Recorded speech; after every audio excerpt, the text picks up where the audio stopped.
everybody? Welcome to Stream and Card Consciousness. This is episode 50. Good to have my brother, my friend up in the Panhandle, Greg Smith. How you doing tonight, Greg? Hey Mark, hey, how you doing, man? I'm doing good. I'm looking forward to the beat down the Bills are going to give the Jets tonight. Anytime Aaron Rodgers can go suck it, I'm happy with that. So Oh, we'll absolutely. see. And we have a Yeah, special how you guest doing, man? tonight. Yeah, we're Yeah, excited. go I'm ahead. excited. We got our special guest, Alex Fio, a collector seller. Is kind enough to join us on the show tonight. How you doing, Alex? I'm doing well, guys. Thank you. Thank you for having me. I'm excited to chat about cards. Right on, right on. So we're gonna start out with some cards of the week, like we usually do. Alex has got some bangers for us. Mine are, goofy as usual. So I'm gonna start off with my cards of the week real quick, and then we'll go to Alex. We'll let Alex come in second this week. We'll let the guests go second. So I got this awesome Yoda refractor in the Topps 2024 Chrome that does stuff. That's cool. I dig that. Nice. Yeah, and then I can't help myself with the Topps archive autos. Jason Kendall, not a Hall of Famer, probably never even an All-Star, but he knows how to sign his name. That's a beautiful signature. I can't help myself with those. And finally, staying with Star Wars, I got these beautiful graded Star Wars cards and the Princess Leia sticker and a 5. I don't know how they grade stickers, but that thing is beautiful. I love the color of those. Princess Leia. What year is that? It's the 77 stickers. That's real nice. So And then is that a Leia RC? no, it would be a Princess Leia rookie card along with a Han Solo rookie card. So we got the Han Solo. Okay. So I picked those both up. Really happy to get those. I'm a nut for Star Wars. And those are my cards of the week. Yeah, Any man. thoughts or anything on that? Alex, do you do the Star Wars at all, man? I've got some thoughts, but I'll let you if you have any. Yeah. So back during COVID, actually, I picked up a lot that had a bunch of the old Star Wars cards in it, and I just thought those were so cool and nostalgic. I was a Star Wars geek growing up. I still love my Star Wars. Still do a great Chewbacca impression. So no, I love those cards. It's just so cool, like holding something that's actually back from when the movies came out. And I can just only imagine opening up those packs, having like maybe just come out of seeing the first film. Like it's so cool thinking of like where was this card? Who held this card? When did they open this up? Absolutely. Awesome. I agree, Mark. I'm not. You've got me into Star Wars a little bit, the last year and a half or so, and I've got some. I'm still kind of confused on the colors, like the blue and but from what I understand now, the blue is the way to. So I stay away from the yellow and the brown and the orange. So yeah, the blue ones are the blue ones, the red ones, the green ones. The blue, red, and green, yellow. I like the yellow ones too, but the latter ones are kind of it's all not for me. yeah, they start getting into brown and orange, and then you're like, man, this is the 1978 cards. They're reaching. They're selling so good. We got to print some more. It seems like, but those are very cool. Now, with the new cards, though, I mean, do they release a Star Wars set every year? Or what? Yeah, pretty much. There's like Topps flagship, which would be like the base, and then there's Topps Chrome that just came out, and that was $24 for a blaster box at Walmart, and that thing was banging. I got like 4 or 5 refractor inserts. I got that Yoda. So for fun, I mean, $24. I got like there's like 10 packs in there with I think 4 or 5 cards in the pack, and it was awesome, man. They're beautiful. Only problem is there's a lot of the newer like the anime and the cartoons that I'm not really too into. Yeah. But I got that Yoda.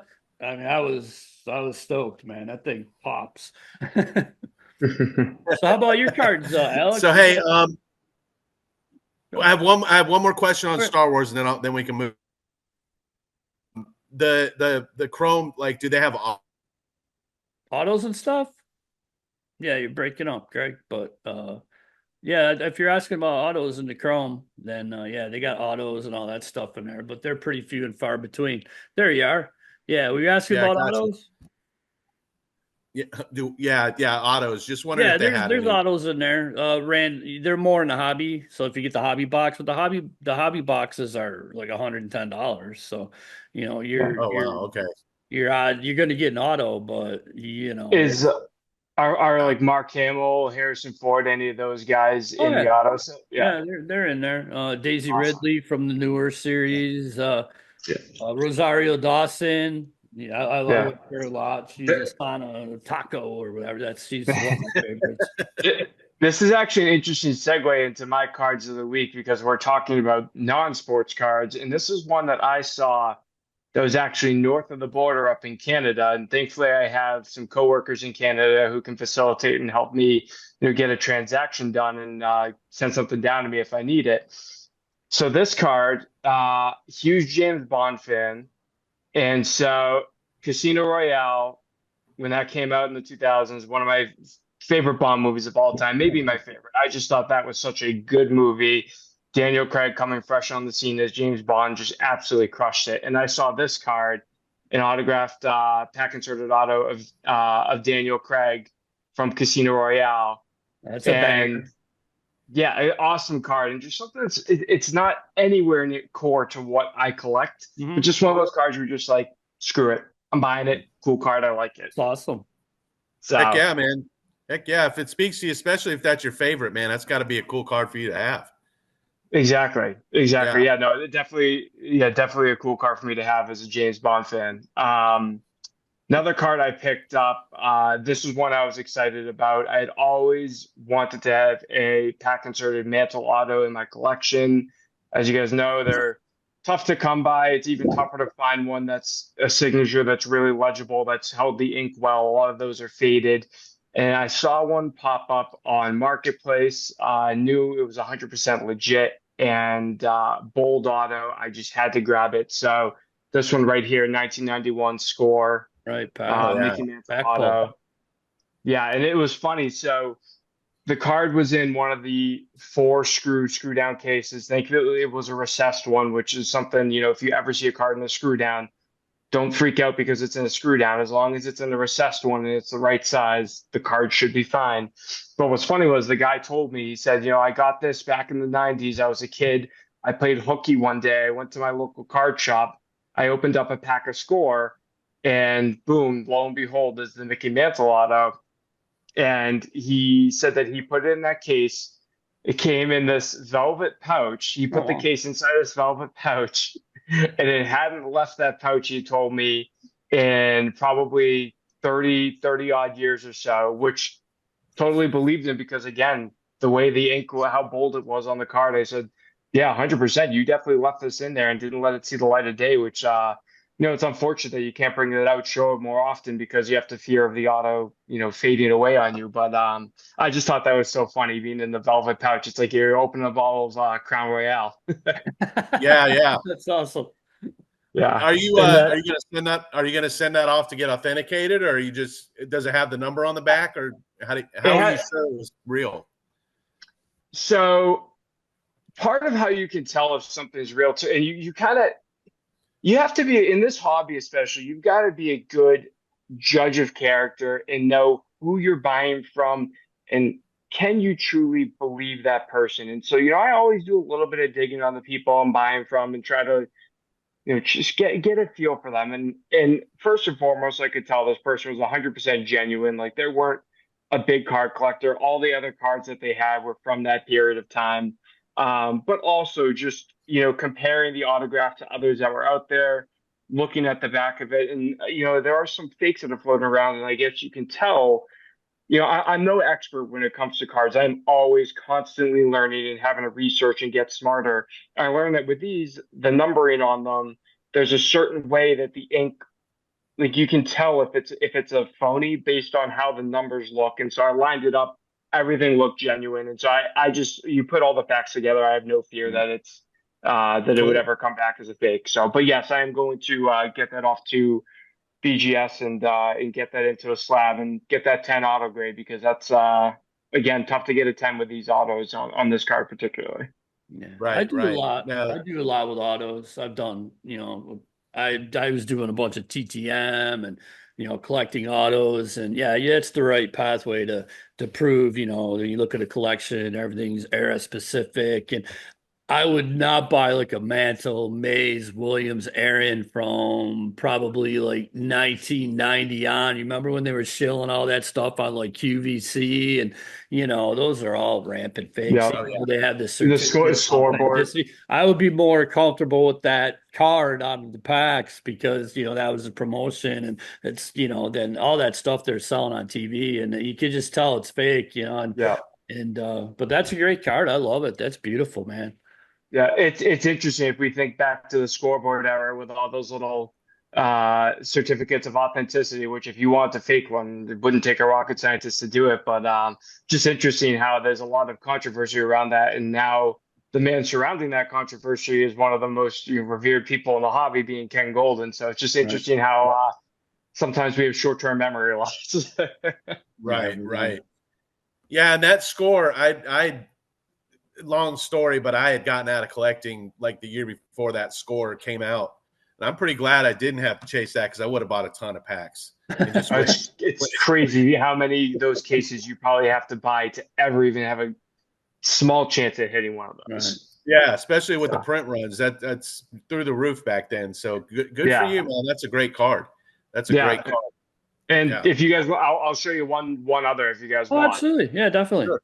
So this is one I also picked up it wasn't last week, maybe a couple of weeks ago. Part of a big collection buy that I got out of Texas from a really nice gentleman. Father passed away, left him the cards. Wasn't really into collecting himself, and so he wanted to pass it on to someone else who would be into it. So I purchased it from him. This card was definitely the big hit out of that collection. One that I've also always wanted. Ken Griffey Jr., 1998. SP. Oh, yeah. Yeah, just absolutely beautiful card. And I'm Mark, I think something you say, I'm sorry, I don't know if it was you or Greg who said it, but just I am a sucker for a beautiful signature. And Griffey's just gotta be one of those top 10 best signatures out there. It's something we can dive in further. I really, as an auto collector, I really appreciate the guys who put the time and the effort to sign their name and sign it in a manner where you're just like that's a sexy signature. Versus the guys today who just sold. Yeah, the autos today just make me Andre Dawson, people who watch the show and those know Andre Dawson. I can't help myself. Andre Dawson's signature is just a work of art to me. And I have a bunch of Andre autos. Do I need like 9 or 10 Andre Dawson autographs? Probably not, but I can't help it because they're so beautiful. Yep, 100% agree with you. That's Sandy Koufax for me. Right on. Yeah. I got a question for you auto heads, because again basically from 19. We'll start talking about autos, man. Why not? 1991 to 2019, I really didn't think a lot about cards. 28 years, and Mark, you know why? I mean the whole story. Yeah, but freaking Bob from Publix. I'm gonna get him, man. Yeah. I'm gonna get him. But anyway, my question to you guys, though, y'all probably, when did y'all notice that the signatures really started to decline? Do you think it's because the manufacturers are sending out so many to be signed and they're just like trying to blow through them, or do you think it's school? Do you think they're not teaching handwriting? Good answer to that. As a teacher, right? I'm a teacher. What don't we teach anymore? We don't teach writing. We don't teach cursive. So the kids don't know how to write their name. So it's a struggle for me to get them to sign the attendance roster when they're new to the school. You have to sign your name. What? So inevitably, I end up signing their name until I teach them. These are 16, 17, 18-year-old kids. I have to show them how to write their name because you are not there unless you sign your whole name. So say you're, Greg Smith, and you put a big GS or a G. Usually it's just a G. So I have to show them this is how we do Greg Smith. So that's part of it. That's crazy to me.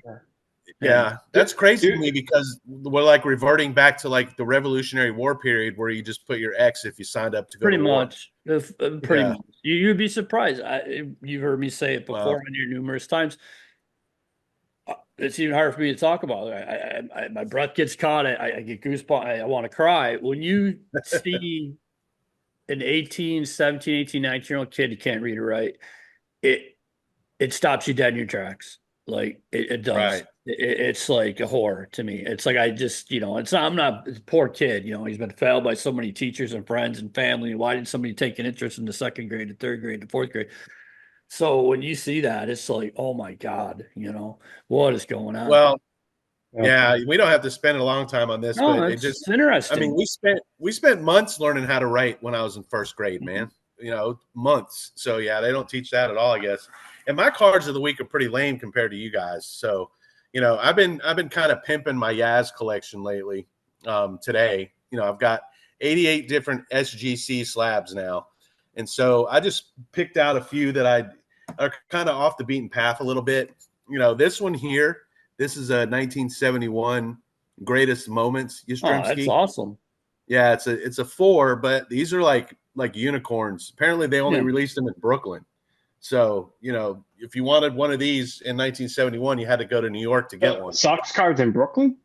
Yeah, that's what I read about them. It was like Brooklyn. I'm sure it's probably somewhere else, but Brooklyn was the main place, New York City.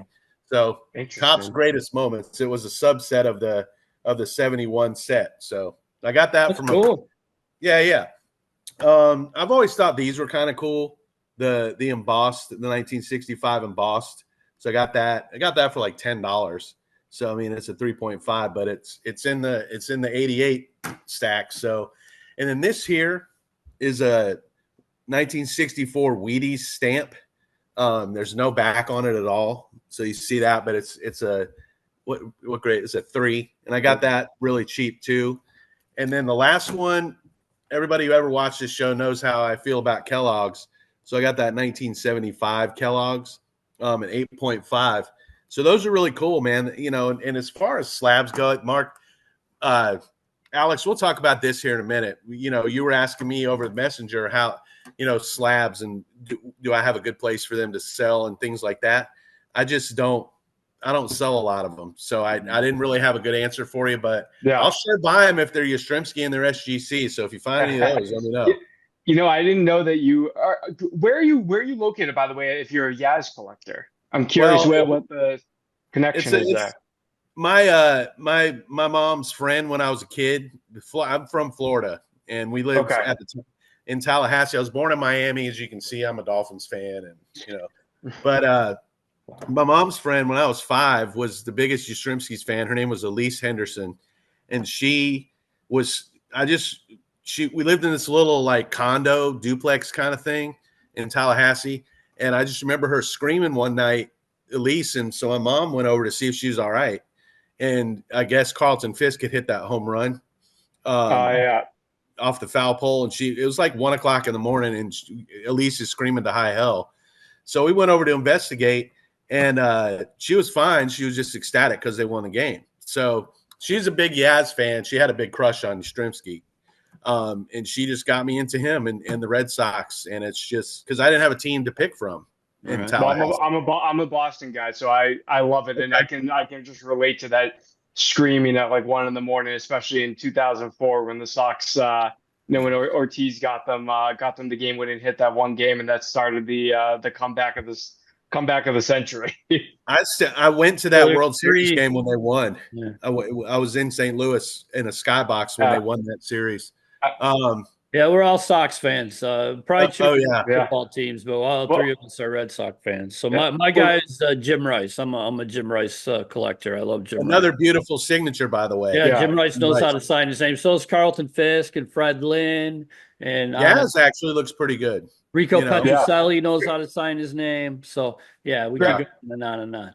Greg, remind me to send you a picture of my Archives Reserve Yaz auto. It's an absolute beaut, and I'm sure it's one you probably would love. So I'll send it to you after this call. Absolutely, yeah. Let me let y'all talk for a second. I'm gonna go grab something real quick. I'll be right back. Sounds good. Okay, Greg, no worries. Yeah. So, Alex, as far as like what it speaks to us, this is an oddity.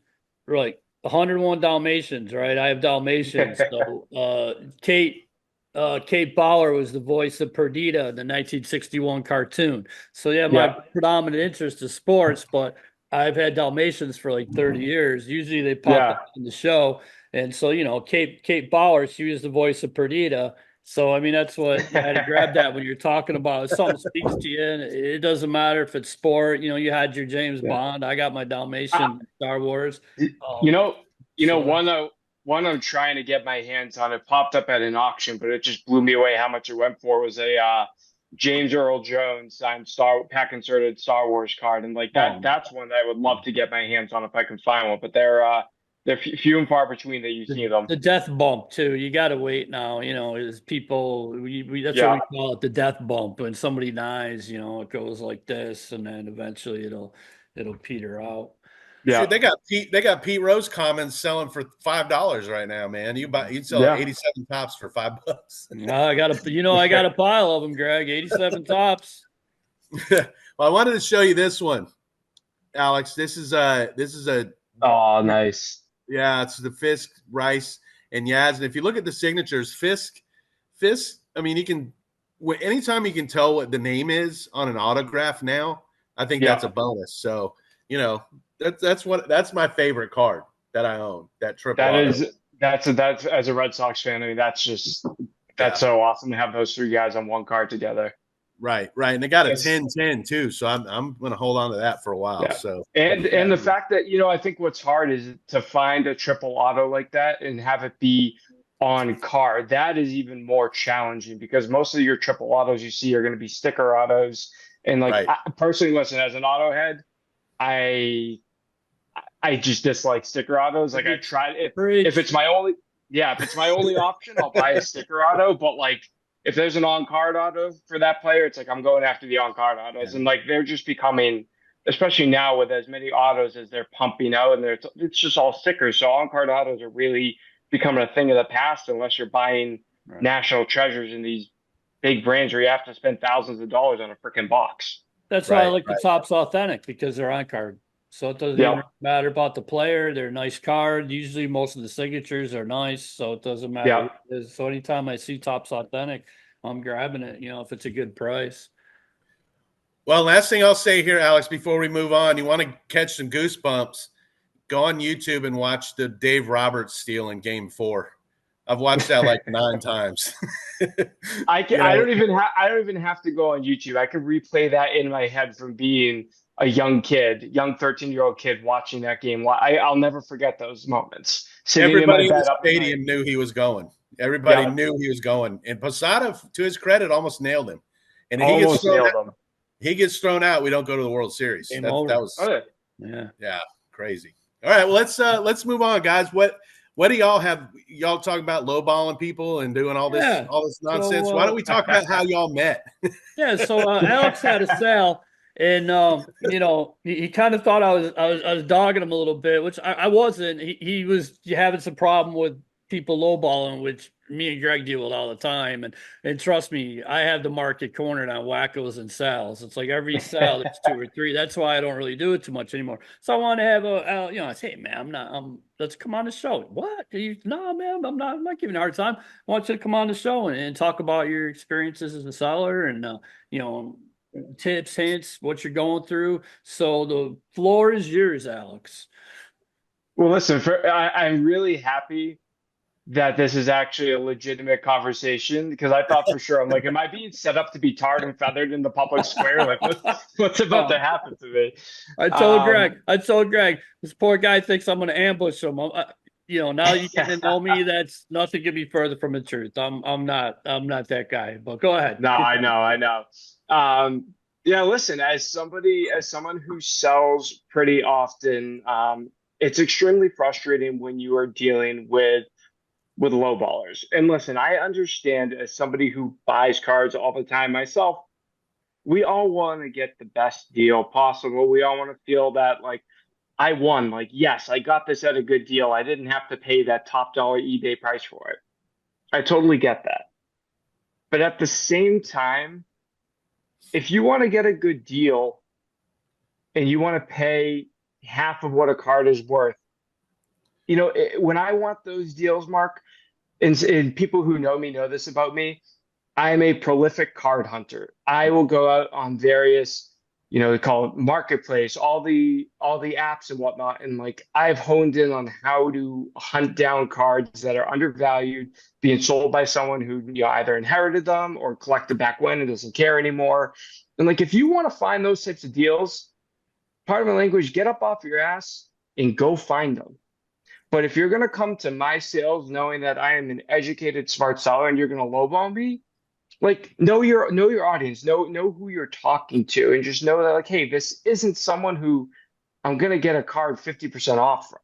And that part is just frustrating me. It seems like it would be common sense that that's not going to happen if you look at and I price all my stuff what I consider to be very fair prices. And I'm someone where if I get something at a good deal and I've got margin to work with, I'm willing to give up some margin to make the sale happen. I'm not like, no, I need to be the top dollar sale for it. That's not my MO at all. But if you come at me asking for 50%, I'm sorry, I'm going to call you out because you're wasting my time and distracting me from all the other people who are really there to buy stuff. Right on. Well, that's perfect. I can appreciate that because I mean I'm digging. I'm in the Goodwill sales. I'm all over the place, marketplace, just like you. Greg says my ability to read cardboard stacked up is uncanny. I could tell you what year by the color of the brown. So you've obviously done your homework. Greg has other, skills similar. And I agree with you 100%. It is frustrating in my sales. Now I'm generally, I started out selling quarter cards and I built my collection on 25, 50-cent cards. And now I've kind of moved away from that. But what's funny to me is people assume because, I'm generally a lower price seller that either I'm desperate for money or I'm stupid, which is not the case. And Greg laughs. He laughs his ass off because when somebody makes an offer to me, I'm just like, no. No. Generally, it's just he waits for it. He's like, here it comes. Because I'll say I'll have a card for $20 and I'll put like 10. I'll just say, no. There's no discussion. No, I just say no. And what I saw in your sales is frustrating for like Greg and myself is you made it very clear, when the sale's over, I'll look at your offers. People are offering, read people. Can you not read? So I got your frustration, more as I look at the sale. And there's always that one Yahoo. There's a guy, I'm just not gonna say his last name. I'll say his Jim T. All right, we'll leave it at Jim T. Greg knows what I'm talking about. He is the king of offering like $3, $5 for slabs, and then he'll sell them for 5, 6, 7, 8, 9. Oh yeah, Jim T. Right, and so I get it completely. And you put in the time, you put in the work. Your stuff's priced good, and look, people, if you're going to make offers, especially ridiculous ones, you should be prepared to get slapped around a little bit. And I put in there that how it came to our conversation here is I'm getting educated. I didn't mean it like derogatory. Yeah. I was enjoying. He was, I just say no, and Alex was taking the time to school him a little bit. So it was good.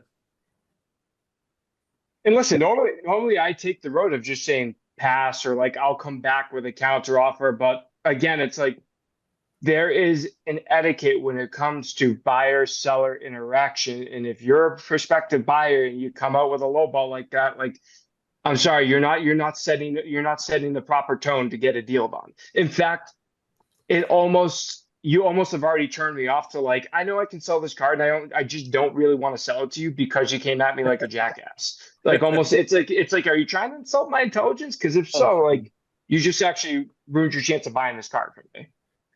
I have a couple thoughts. Alex is the man. I spent right. I agree, man. That's great stuff. I spent a ton of time myself looking for cards. I'm in kind of cardboard wasteland down here in Northwest Florida, but I do okay. I do okay. Couple of things about what you said, Alex. I think raw cards are different a little bit, and some people, most slabs have a comp.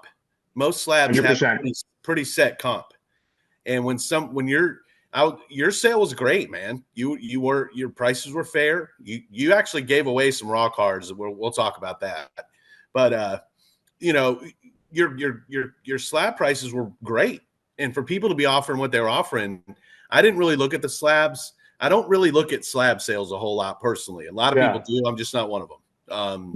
We talked about that mantle you had a little bit. I just I can't swing it right now. So for them to be offering what they're offering on slabs, come on, guys. And I see plenty of sellers who do nothing but raw cards who ask astronomical prices for their raw cards as if they're already graded. Now I'm much more likely to entertain an offer on a raw card than I am on a slab, honestly. Because I may be way off, but on a slab, I mean, the comps are pretty set. So that's comical. It's interesting though, Greg, because like especially with vintage, and again, as I've told you, I'm more of a '90s, 2000s guy. Like vintage is something I'm starting to get more into, just trying to diversify a little bit. But when it comes to vintage slabs, the one thing I'll say though is that not all grades are created equal. In that you have sixes where it's like, hey, that's a 6, but like it's dead centered. It's got that eye appeal. Like I've learned how to appreciate how much eye appeal is taken into consideration when it comes to differentiating two cards with an identical grade. And so like that is something where I would say like when it comes to comps, like and not all prospective buyers do this. And it's something I think also requires a little bit of education. It's like, hey, you got to be able to look and say, well, you have 2 6s. Why did those 2 6s sell $300 apart? It's like, well, because one of them looks like it's perfectly centered and it looks good to the naked eye, whereas the other one, it has real good corners and edges, but it's printed halfway up to the right. Like so that's true. That's something I didn't think about, and you're absolutely right. The eye appeal, buy the card, not the grade. And we also call it the folly of man too. I love to collect the folly of man cards. We're like, what were people thinking? Why'd they send this to get graded? It came back at 2, and it's like had a crease or this. It's like, why did they send us to get graded? It's like a 1990 top sterile strawberry. But as an example, that is a 1. All right. Does that not pop? Is that not beautiful? Right smack dab in the center of the card where you want it to be. Beautiful. Right. So again, you buy the card. Centering's great. So I would rather have that over maybe a 3 or a 4. I mean, that card is one of my favorite cards. It's a 1. That thing pops. So I understand you're saying completely. That's yeah. Well, and to the second point I wanted to make with in regards to how much time you say you spend looking for cards, Mark, I know you do too. I spent a ton of time looking for cards, and when people in Florida, where we got to, is frig, man. You think it's bad where you are, friggin' Orlando. Forget about it. That's a desert wasteland. I'm buying most of my stuff out of Ohio. You know that. I get most of my stuff out of Ohio. Yeah, the Rust Belt is like a treasure chest. There's certain areas of the country. But sorry, I didn't mean to interrupt your thought, but there are certain areas of the country where you find better stuff. Oh yeah, there's no question. The Midwest, the Northeast are 2 hot spots for sure. But when I can't tell you how many messages, because I sell a lot, Alex. I'm the 4th most active seller on that page. So I mean, I sell a lot, and I've gotten probably 30 or 40 messages from people in Facebook. Where do you find all your stuff? How do you do this? I'm just like, come on, guys. This is not rocket science. It's just get up off your ass, like you said, and go find them. Because they're out there. So that really irks me when people do that. So and then Mark, I know you've kept your place close to the vest. That one I do. I don't mind saying Ohio, but I'm not going to say where because that'll be ruined. Like Goodwill. I was in Goodwill like 3 years ago, and then this asshole, what's his freaking name? Rad Finds on YouTube makes a YouTube channel, and he's stacking these boxes with all these amazing cards he's claiming he's getting on Goodwill. So now I used to call it tonnage. I would get 25, 30, 40, 50 pounds of cards, these big boxes. I don't know what's in there. I'm reading the cardboard. I'd be like, hey, there might be some 78s, some 77s, who knows? I'm getting them for 25, 30 bucks. Now you can't touch it for less than 100 because this guy's on YouTube, claiming to get all these great cards, which is complete baloney. It's a big shot. There's totally people out there that it's like, there's no way you found this card where you're just trying to get the people who get excited about the treasure hunt. You're like, ooh, I want to watch this person and hear about their treasure hunt.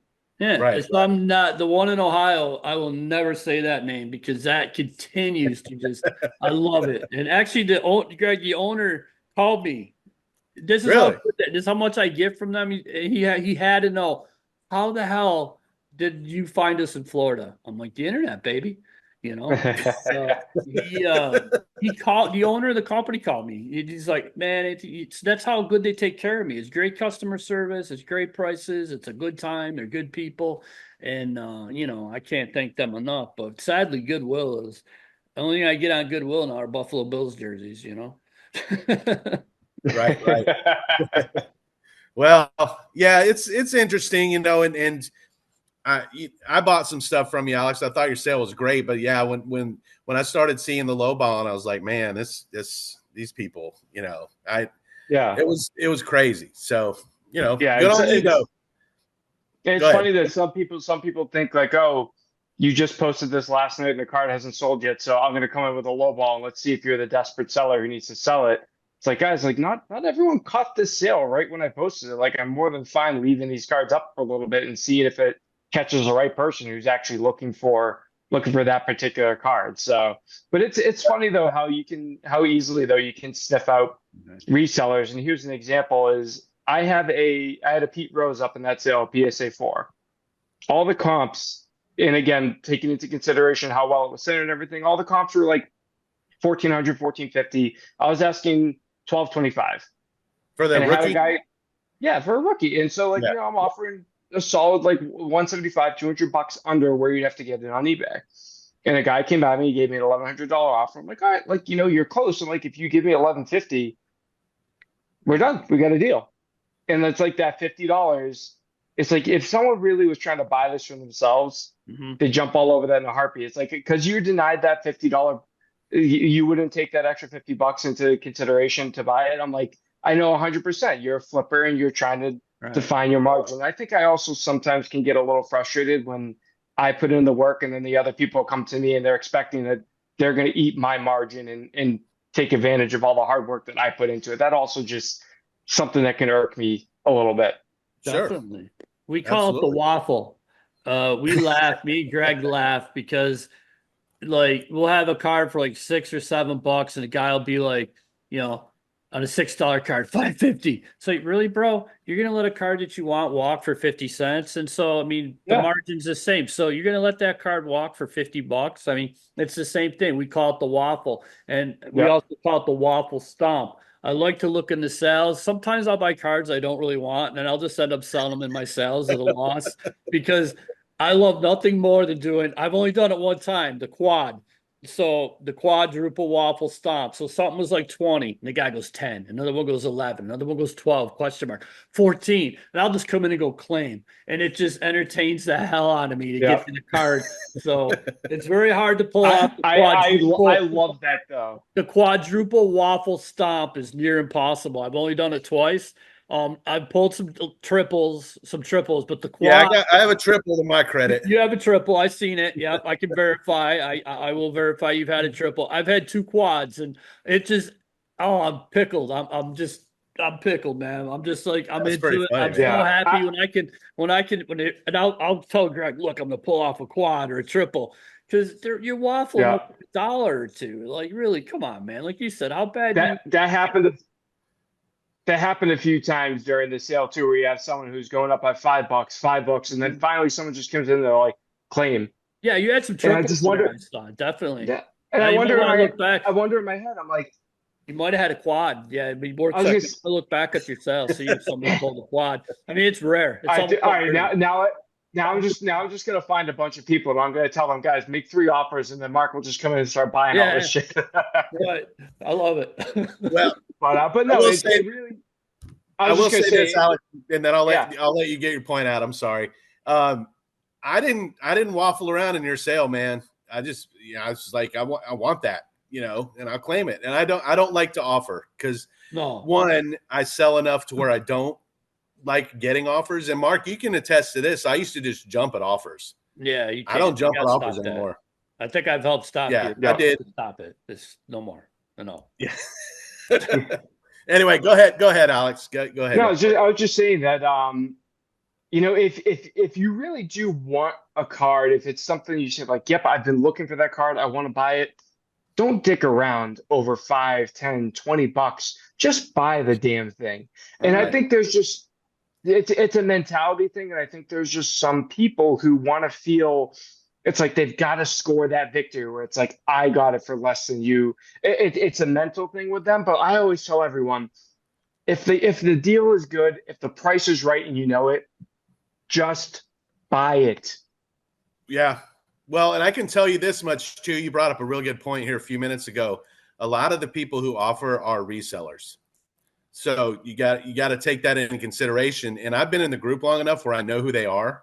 So if I get an offer from any of those, I'm just like, I don't even acknowledge it. I'll Hey, just wait. Cody, go Yeah. shit. That guy. Yeah. Yeah. Yeah. Yeah. Go So Yeah, shit. I mean, listen, I don't mind selling the resellers if it's a bunch of stuff where it's like, hey, I'm actually ready to just move on from this stuff. Like, totally fine giving. Again, if I've got plenty of margin, I'm fine right. giving up some of it to move. But yeah, when the resellers come out right away and they're trying to be the first one to buy the card, I'm like, no, like I'm not. I'm gonna sit back and wait for someone who's actually a collector because you just reek of a reseller. Right. Well, and it's when your pricing's fair and they're still offering because your pricing was very fair and you're Yeah. still getting offers. And I was looking at them. I'm like, damn, y'all, what are y'all doing? Yeah. So good sale though, man. And I don't know about you guys, but this has been fun. Great I'm Yeah. show. I got a couple other things to get to real quick, and then we can Go wrap ahead. up. I want to keep you guys. I know the bills are coming on and all that for me. Oh God. Email Newhouse. I know he's a great Seattle Mariner fan, but I probably don't pronounce his name right. So he was asking on the page, any wacky buyer seller stories. So I'm gonna give you a wacky seller story, which people have heard, but Alex may not. I was lucky enough to get a bunch of 1977 the blue Star Wars cards at an unbelievably ridiculous price in an auction. Now I'm a believer in paying it forward. Yeah, you did. So full disclosure, I got like 100 1977 Star Wars cards mint for like 25 bucks. Okay. I mean, like 3 Luke Skywalkers, Han Solo, Princess Leia, Darth Vader, all the heavies. So I'm like, I'm gonna give back, man. So email Mr. Newhouse, you might remember this. I sold Luke Skywalker rookie cards for $1. Oh my God, I almost broke the friggin' internet. I was getting mother effed. I mean, people were literally, I'm showing Greg these messages. People are like, you mother, yo, what is wrong with, are you effing crazy? Well, like I had some kind of mental defect. So that was probably as a seller, that is my craziest story when I was selling dollar Luke Skywalkers. It was so intense, I went into hiding for a couple of weeks because the You venom did. from the collecting community was like, how in the hell can you sell $1 Luke Skywalker rookies? And all I just said was because I can. So that was that one. Well, that's like a $40 card, isn't it? Yeah. Isn't that like a Mhm. yeah, and I knew that at the time, and I thought it was great that you were doing that. Yeah. And you noticed the people that messaged you were the ones who weren't getting them They weren't buying it, and and wanted to flip them. yeah, like, what did you get dropped on your head? I mean, all kinds of crazy stuff. And then the other Well, story is, so he'll like go this ahead. one. This is as a buyer. So buying Goodwill, reading the cardboard. Here's a box on Goodwill, and I'm like, ooh, 1986 tops. Not a great set, but might be something cool in there. And I'm like, oh, look at all the Donruss and 83 Fleer. And it's amazing. 83 Fleer, all the 82, 83 Donruss, 86 tops, a whole box. So it's got to be something good. And I'm reading the box and everything's like that tight. So it hasn't been searched. It hasn't been rifled through. It's nice and tight. Well, it's a box of Philadelphia Phillies comics. So if you want, you want a Philadelphia Phillies comments? I mean, I got the covered. It is crazy. So it's a whole box of Philadelphia Phillies comments. So I read the cardboard, but my read was a little off because I ended up with let's see, Greg Gross, Greg Gross, Greg Gross, Greg Gross, Greg Gross, Greg Gross, Greg Gross, Greg Gross. Oh my God. Gary Matthews, it just goes on and on and on. So if anybody needs any Philadelphia Phillies comments from 1983 through 1986, I'm your guy. So that was a buying experience that didn't work out too good. That and the 5,000 count box. So remember, Well, I had I will not be buying 750. those comments. I had 750 Steve Avery rookie cards. So I always joke with people. My entire card collection, guys, fits in two small cases about this big, and I always say I'm like I can always slide them under the bed, and that makes the wife happy. Because if Same they're here. all over the place, that's when she starts to get pissed off. So. Yeah. Right. I have a Well, Bills box, and this is my PC box right here. That's it. That's my PC. So again, not a slight out of nice. money. Yeah, I'm a little bit different. I'm kind of a hoarder. I've got like 9,000 1971s now. So yeah, my wife's not super thrilled with my hoarding tendencies, but I'm a at least Bills they're all worth hoarder. the money. I'm a Bills hoarder. I got that. I'm working on about what's like the 2,500 count box. I'm running out of room. So yeah, I'm a Bills hoarder. Greg, But my PC is pretty tight. Greg, you're that guy that when I find a listing on Marketplace and they call it a collection, I'm like, there is a difference between a collection and a hoard. I'm like, this is the latter. Right. Well, in my defense, most of what I hoard actually has a little bit of value, so that's a good thing. Yeah. Yeah. So I don't like to try to hoard like 1988 tops and shit, crap like that. But almost cussed for the first time in the show's history on this just now, I think. But anyway. You? Yeah, I'm the one that's always dropping F-bombs and freaking out and lighting cards on fire and attacking people and the cardboard adults. I said what else? bullshit, so you did good. Yeah. Yeah, I saw What else we got? I'm good. We've been going about 45, 50 minutes. Been a great conversation, a great show. I can't thank Alex enough. Alex Fio. So where do you mainly sell, Alex? Yeah. So we can get you out there and people know where to find you. Yeah, so I do have an Instagram page, break_busters. I do a little bit of selling there, but primarily I'm on the Facebook group. So Tough 90s Inserts, the Vintage group now, which I'm happy to now be a part of, 90s Basketball Collectors, any of the groups where you've got real solid 90s collectors. Who like your refractors, number card autos, etc. Like those are the groups where you'll find me, and I'm fairly active. Right on. Yeah, you had was that your first sale in the vintage group? That was my first ever claim sale in the vintage group. I've sold one card before in the group, but this was my first ever big claim sale. You came out with a bang, kind of like I did 3 years ago. I sold a 1959 Sandy Koufax for like $14. It felt like a moron because I had people messaging me. But yeah, there was a great sale, and I'm looking forward to getting the ones I got. And I promise I won't flip them. Couple of, maybe one. There's one in there I think I thought about, but the rest of them are going in sets, man. So I appreciate it. I got one other thing real quick, and then we can go. I'd be remiss. I always forget something. I told you guys on fire today. I was so excited to get my Larry Doby Satchel Paige bobblehead for the room. Nice. Where'd you get that? Ohio. Okay. Wait for it. I don't even know what to do with this thing. No. Well, first, it's a statuette. So it's a statue. They're not bobbleheads. I thought they'd be bobbleheads. I'm going to show it. So please, people, understand that this really irritates me. Oh, come on, man. Oh, wow. How old is that? 2006. Like, really, people do effing better, man. I love the Negro Leagues. Y'all know that's one of my primary collectibles. Chasing the Black Stars, Laughlin set. Satchel Paige is my guy. And in 2006, they're putting out shit like this. And I don't even know what to do with it. So that's my embarrassment shame of the week. It didn't really show up in the pictures, but I don't even Mark, know. Mark, how old was Satchel Paige when he came into the league? Satchel, well, allegedly he was like 48 or something like that, but he could have been 42 was the 42. That's right. So it's interesting. I've got a Satchel Paige jersey card that's not serial number 42 out of 100, and I thought it was cool because of the Jackie Robinson connection. And then I dug a little deeper. I'm like, wait, Satchel Paige was 42 years old when he threw his first major league pitch. Crazy fact. Satchel Paige, the story. I was really excited to get that, and then I get that they don't look like that. So I don't know with that. That really aggravates me. Brings me to tears. Do better, people. Right. So did Satchel Paige come back and pitch in the 60s too? But Kansas City, Kansas City A's.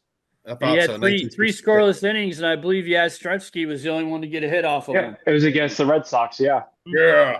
Yeah, Yes. he had three innings, 3 Ks, I think, and he only gave up one hit, and it was Yaz. Oh. And they said he was probably in his 60s at that point. So Yeah. Yeah. we really knew for This, sure. this has been great, you guys. This has been great.